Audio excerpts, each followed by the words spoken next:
Thank you for tuning in today, guys, to another episode here I have on Airbnb Rental Empire. I appreciate you guys tuning in, the new subscribers, the questions, the comments, all that stuff. Keep it coming. I apologize that I'm a little bit behind on my content. Actually, I intended to put something out last week, but I'm a little bit behind.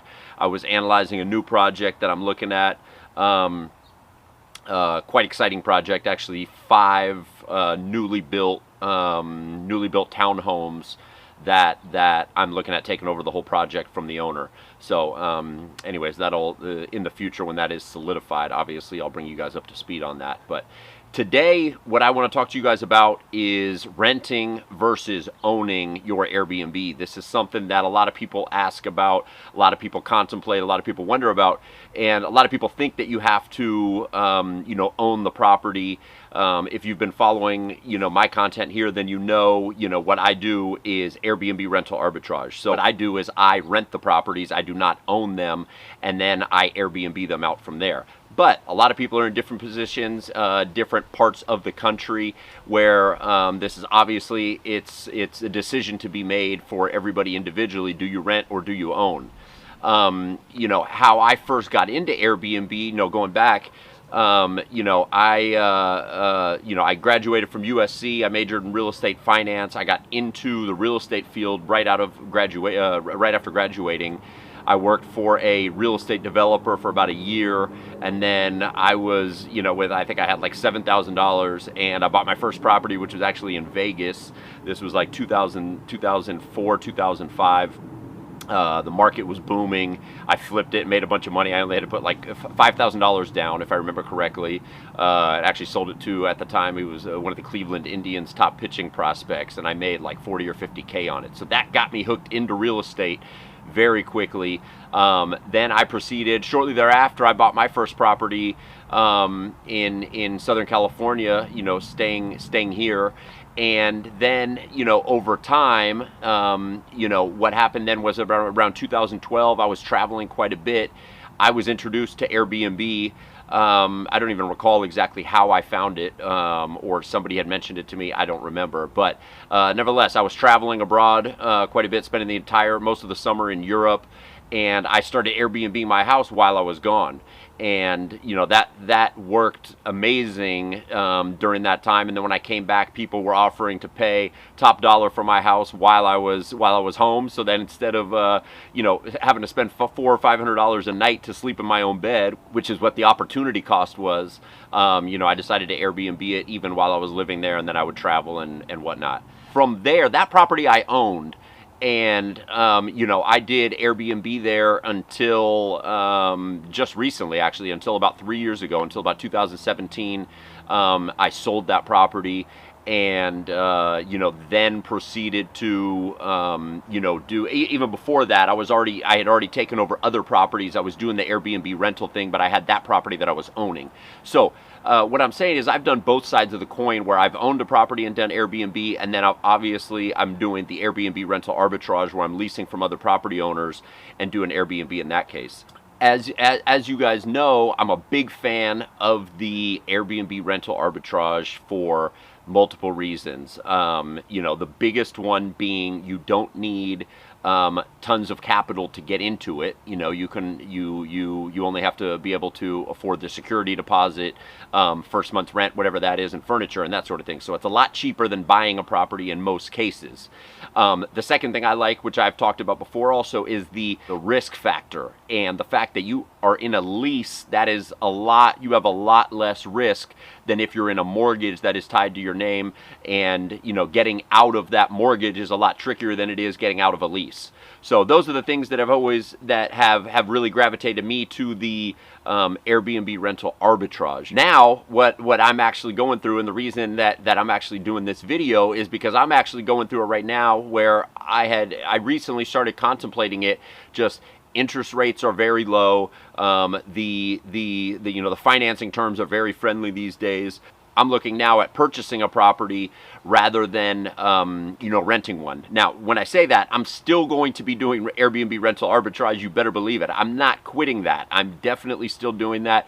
I'm looking to sign a new lease all the time, so that's not changing. But I do want to add a property that I own into the portfolio. The thing that kind of triggered me into this is I've had a couple situations recently now where I had to actually move out of the property right now, and both of it is because the owners wanted to do something else with the property. One of them, he wants to remodel it, and I don't know, I think remodel it and then rent it out, or he might be selling it, I'm not exactly sure. And then the other one wants to move back into the property, and I haven't been in those properties that long, and it's to be honest, it's annoying that I have to these were signed prior to me putting the 1 year option or a 2 year option or 2 1 year options into the lease that I'm doing now. These leases were signed prior to that, and that's something that I talked about before. But the fact that I have to now move out of those properties is a little bit frustrating for me. Both of them are good money makers. I'm making over $10,000 per month profit on each of those. So it's a big hit, to lose them. And, it's something that I'm frustrated with, to be honest. And so I want to have at least one property. I'm going to start with one here that I can control, and I'm not going to lose, because obviously I'm the owner. So I'm not going to lose it for anything pertaining to that. The other thing is I'm going to replace those properties, that loss of income from that $10,000 a month that I'm making profit per month. I'm going to replace those with other properties. That's not a problem, but it's still work. I still need to set up a new property. I need to get the Airbnb reviews. It takes a while to get it going. Your maximum income, from these properties is not going to be in the first 3 months, the first 6 months even. I would say, 8 months plus is when you're going to be getting your maximum returns, because at that point, hopefully you've built some reviews and the property has a reputation online, meaning through the reviews and that sort of thing, so that you get, a lot of clients, and the property is rented at a high rate. So that's what I'm going through now, with this. I actually have an offer on multiple properties right now.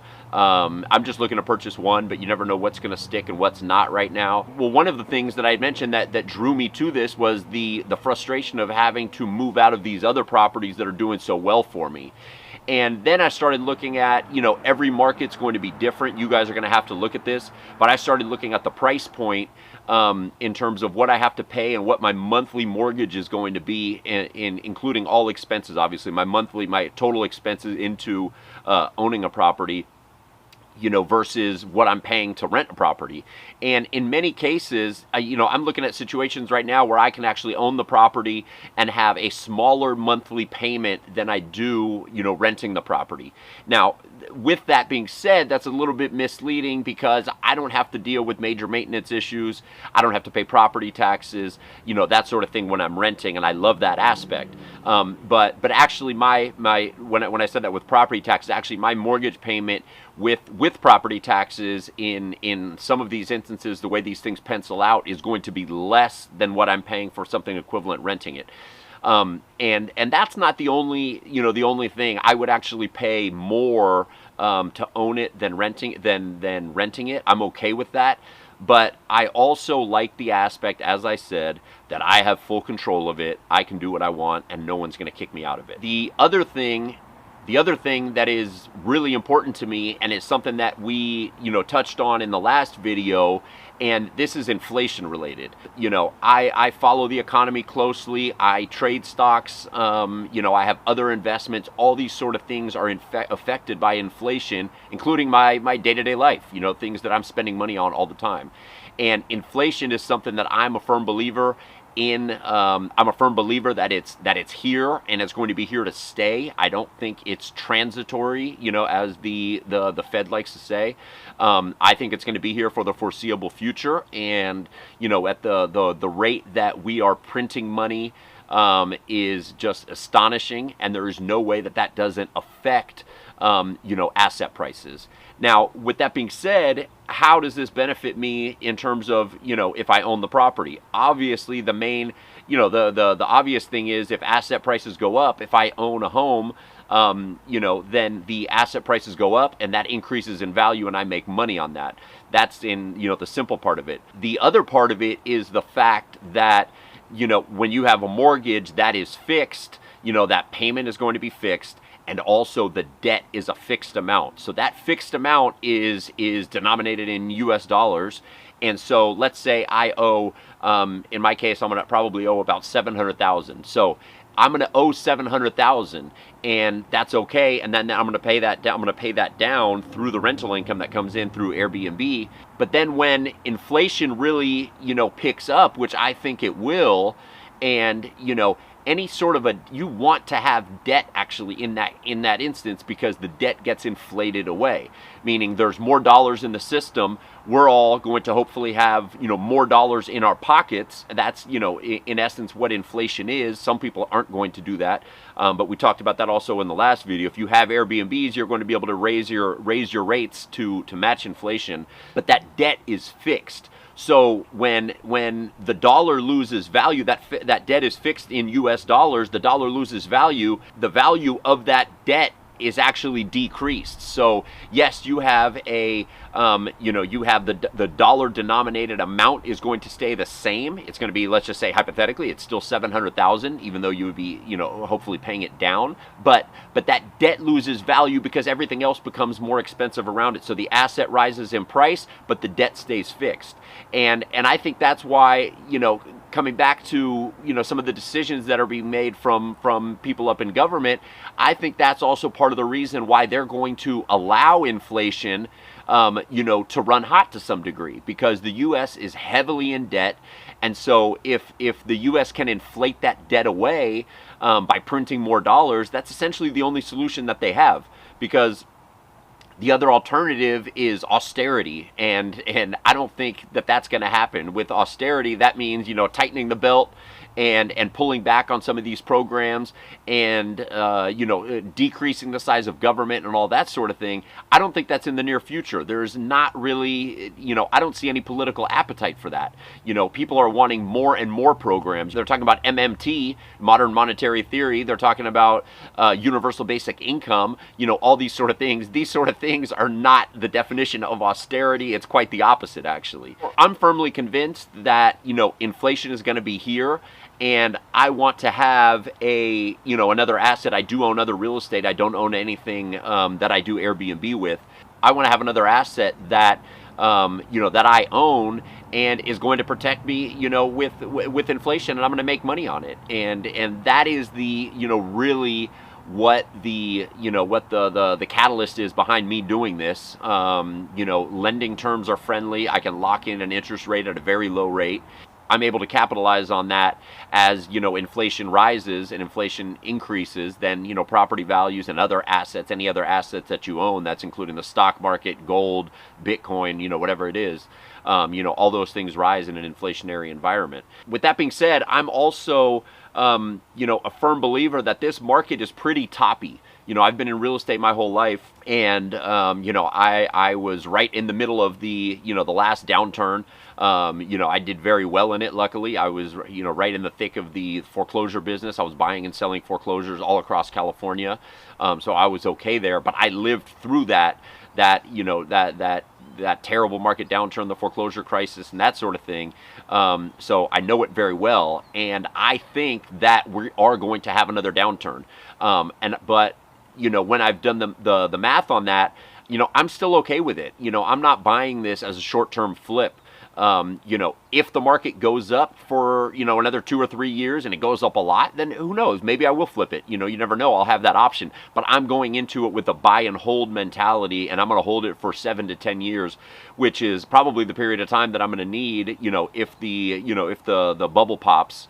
And things dramatically change. But again, when I'm in it for the long haul and that mortgage rate is fixed for that period of time, and there is going to be inflation, rents are going to rise. So even if, let's say, I'm not in the Airbnb game for whatever reason at some point down the road, which I think I will be, but you never know, regulations can change, etc.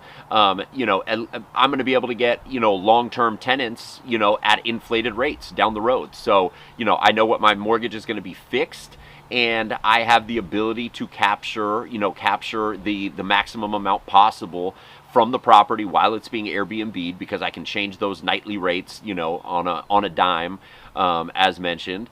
And then, you know, if I get out of Airbnb for whatever reason with that property, the current market rents, the current long-term market rents are already pretty close, maybe give or take a couple $100, you know, to what my mortgage is going to be. So I'm okay with that. You know, those are things that everybody is going to have. You have to look at that in your market. You know, not everybody, of course, has the ability to purchase a property, and so, you know, I'm still a big fan of, you know, the Airbnb rental arbitrage. Like I said, I'm going to continue to do that. I'm not getting out of that. You know, I'm going to continue doing that and getting new properties that way. And, you know, I'm going to also, you know, add a property here and there, add this, you know, first property here in the near future, and then, you know, we'll see where that goes in the future. But, you know, I want to have some skin in the game. You know, at this point, I have capital to do so. I can get, you know, very good loan terms, and, you know, I want to lock that in and take advantage of it. So again, you know, you guys have to look at that in your own market. Every market's going to be a little bit different. You know, your prices are going to be different. Your rents are going to be different. So you have to do the calculations as to if it makes sense for you. You know, and another option for a lot of you guys is, you know, the FHA loan program. You know, the FHA loan program gives you some unbelievable terms, you know, 3.5% down payment, a super low interest rate. So you can, you know, even if you think that you can't afford a property, a lot of you guys are going to be able to do that, you know, using that program, and you're going to have, you know, you're going to have a really low monthly payment. And again, I can't speak for every market across the country, but in a lot of cases, you know, your mortgage payment is going to be less probably than what your, you know, your rent is. So, you know, that's something to look at as well. You know, again, as I said, you know, the renting has a lot of benefits also. You know, I'm going to continue to do that. And if you guys can't purchase something, you know, that doesn't mean you should be discouraged whatsoever, because right now 100% of my Airbnb business is properties that I do not own. You know, that's going to change here in the near future, but the you know, doing it through rentals is, you know, is unbelievable, and that's the way that I actually prefer to do it. Even if I had the capital to buy as many properties as I wanted to, I would not purchase them all. I would still continue to do the rental arbitrage, just for risk purposes. You know, I don't want to have that many properties contingent upon, you know, Airbnb and regulations that can change. You know, I'd be lying if I said that there wasn't some risk in that. Of course there's risk in that. I like renting them, you know, I really do. You know, the owners pay the majority of the expenses. Again, as I've talked about, I take care of small expenses, you know, up to $300 per month. I'm okay with that. But if the air conditioner blows, you know, and that thing needs to be replaced for $10,000, I'm not paying for that. So, you know, there's a lot of benefits to it. You know, that's something that all you guys need to make a decision on that. And, you know, renting is definitely the easier way to get in, you know, get your feet wet. You know, that's another thing that I didn't mention earlier, but it's also just my experience with it at this point. You know, I know so much about it, and I'm so comfortable with the markets that I am comfortable purchasing a property with the sole intent of Airbnb, and also knowing what my backup options are if that doesn't work out. You know, like we had talked about previously, which is, you know, corporate rentals, people looking for temporary housing, that sort of thing. That's always a fallback plan. So, you know, there are options other than just, you know, having a long-term tenant if you own real estate. I hope you guys enjoyed this video. I really appreciate you guys tuning in. Definitely send me any comments, questions, that sort of thing. I will be back next week with another video for you guys, and I also have some other things in the near future here that I'm working on that are going to be really exciting, and I think all you guys are going to find very beneficial. Please hit subscribe if you haven't already done so, and I'll see you guys soon.